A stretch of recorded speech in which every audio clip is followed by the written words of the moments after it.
D K Basu versus state of West Bengal. ये case का पूरा नाम है Shri D K Basu Ashok K Johri versus state of West Bengal and state of UP.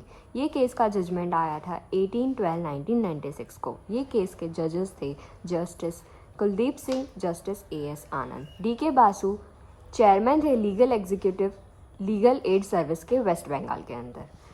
D K Basu ने लेटर लिखा था CGI को related to police custody, police lockups and custodial death के रिलेटेड।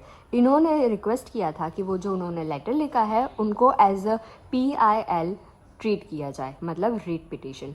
और इनका लेटर पढ़ने के बाद कोर्ट ने ये डिसाइड किया कि कस्टोडियल डेथ, कस्टोडियल वायलेंस एक सीरियस इशू है, तो उस लेटर को उन्होंने एज अ रीट पिटिशन लिया। वो रीट पिटिशन का नोटिस इशू हुआ 9 फरवरी 1987 को टू द रिस्पोंडेंट।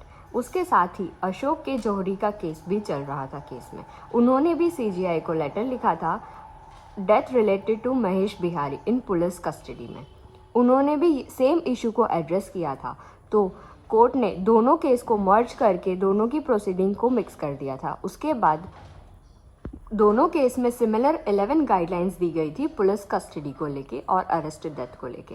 पुलिस के पास क्या क्या चीज़ें होनी चाहिए, या तो क्या क्या फॉर्मेट में चीज़ें होनी चाहिए, प्रोसीजर क्या होना चाहिए, उस related identify tags, arrest memo inform करना चाहिए, नोटिफिकेशन पहले देनी चाहिए कि आप अरेस्ट होने वाले हो, right to information, diary entry, medical examination होना चाहिए, रेगुलर मेडिकल चेकअप, अगर कोई लॉकअप में है तो एवरी 48 आवर्स उनका मेडिकल चेकअप होना चाहिए, डॉक्यूमेंट सबमिट होना चाहिए मैजिस्ट्रेट के अंदर, लॉयर को मीट करने की परमिशन होनी चाहिए और पुलिस कोर्ट रूम के अंदर जाने की परमिशन भी होनी चाहिए।